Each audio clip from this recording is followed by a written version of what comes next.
में यदि प्रशासन इसको लिपापोती करना चाहेगा तो फिर भी हम बर्दाश्त नहीं करेंगे। करेंगे क्या? नहीं करेंगे। तो इसलिए ध्यान रहे प्रशासन की टीम के लोगों से कि इसको प्राकृतिक आपदा बना करके ना किया जाए। यदि आप प्राकृतिक आपदा बना करके करेंगे तो आप भ्रष्टाचारियों की बचाने की काम कर रहे हैं। आप सबको पता होगा कि एक चपरासी जब हॉस्टल में लकड़ी फाड़ रहा था, गलती से बच्चा के लग गया और लगने के बाद अधीक्षक को जेल में डाल दिए। और यहाँ पर जल संसाधन विभाग की वजह से डैम टूट करके 8 लोगों का हत्या हो गया, तो उसको आज तक आप जेल में नहीं डालते हो। तो इसमें सरकार और प्रशासन की विफलता और संवेदनहीन है कि नहीं है? तो इसलिए हम आपका बात मान रहे हैं आदरणीय, शायद प्रशासन से समाप्त होगा। तो इसलिए हम आप सबसे कह रहे हैं कि इन लोगों को भी जिम्मेदार व्यक्तियों को उठा करके जेल में डालो। और 3 दिन के अंदर में धरातल में काम नहीं दिखता है तो आज हम लोग जितने लोग आए हैं इस व्यक्ति के पीछे एक व्यक्ति के पीछे 10 आदमी जोड़ लीजिए और अनिश्चितकालीन चलेगा। ठीक है?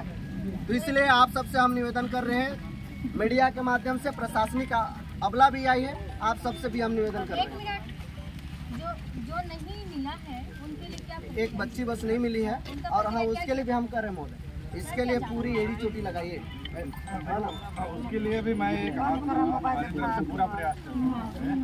और हमने उस दिन कल भी कहा था, वहाँ सरपंच जो सारे उपस्थित थे, हमने कहा कि हर ग्रामीण जो है एक बार अपने खेत में चला जाए, खेत में जाके देखिए कि क्या स्थिति है। बस बाकी तो नदी आप देखे होंगे, उसके रात से ही हम लोग अरे ग्रामीण क्या समाज का ये कर्तव्य नहीं है कि हमारे आस-पड़ोस के पास ये कर्तव्य है, लेकिन समाज ही के लाश खोद दे रहा है। नहीं ऐसा नहीं, ठीक है। जहाँ पे उगाया हुआ है मेरे को वहाँ के शक लगा। आप बताइएगा, मैं भी भेजूंगा, मेरा चौकी प्रभारी है, तो तुरंत जाएगा। राम लेंगे ना, इनको लेके जाओ। एक बार फिर से एक बार आप सबसे फिर से मैं दोहरा रहा हूँ साथियों, इस बात को दोबारा दे करके ज्ञापन को आज हम यही आंदोलन खत्म करेंगे। पहला चीज, घर जिनका टूटा है और जिनका घर में पानी घुस करके अब रहने लायक नहीं रहा है, उनको मुआवजा दे करके लिपापोती कोशिश करने का मत करिएगा। और इन जिन लोगों का घर क्षति हुआ है कल से कार्य प्रारंभ दिखना चाहिए। ठीक है? ठीक है ना महोदय? ये हम सब आपका इंतजार करेंगे और नहीं होने के एवज में हम फिर से आएंगे, दोबारा आएंगे और इससे 4 गुना संख्या में आएंगे और अनिश्चितकालीन होगा उस समय। और दूसरा चीज, उन बच्चियों की नौकरी के आश्वासन आप दे के जा रहे हैं, लेकिन उसको भी महीने भर के अंदर में नियुक्ति प्रमाण पत्र दिलवाइए। युद्ध स्तर पे काम होना चाहिए महोदय।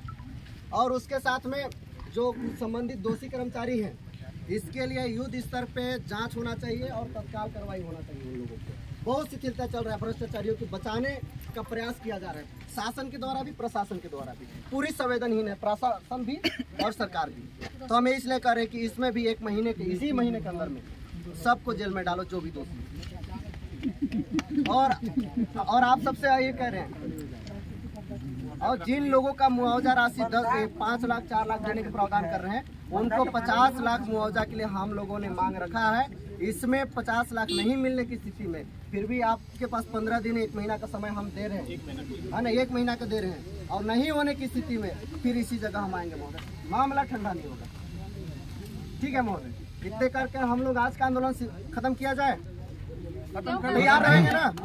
अगले लेकिन और एक बात सुन लीजिए भाई, अगर 1 महीना तक हम लोग इंतजार करेंगे, उसके बाद हम लोग सबको खबर करेंगे, सबको इससे ज्यादा बल। जैसे मैंने कहा कि अपने अकेले नहीं आएंगे, जैसे मैंने अपना पिता को भी लाया, परिवार को भी लाया, इस टाइप से आके और सबको लड़ाई लड़ना होगा और न्याय दिलाना होगा।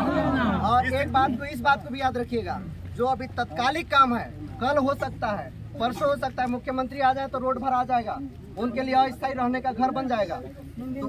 तो इसीलिए 3 दिन के अंदर वहाँ काम प्रारंभ हो जाना चाहिए घर निर्माण का। ठीक है? ठीक है ना? ठीक। इसमें तभी हम मानेंगे कि प्रशासन हमारे प्रति संवेदनशील है। ज्ञापन दे दिया जाना।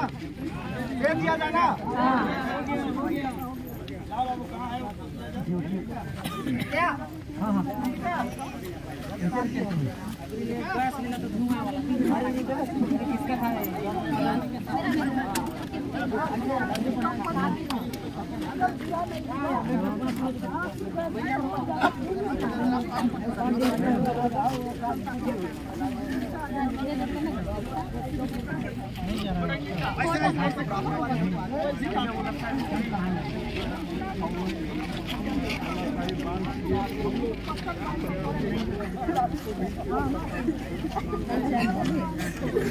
हमारी मांगे पूरी करो, हमारी मांगे पूरी करो, हमारी मांगे पूरी करो।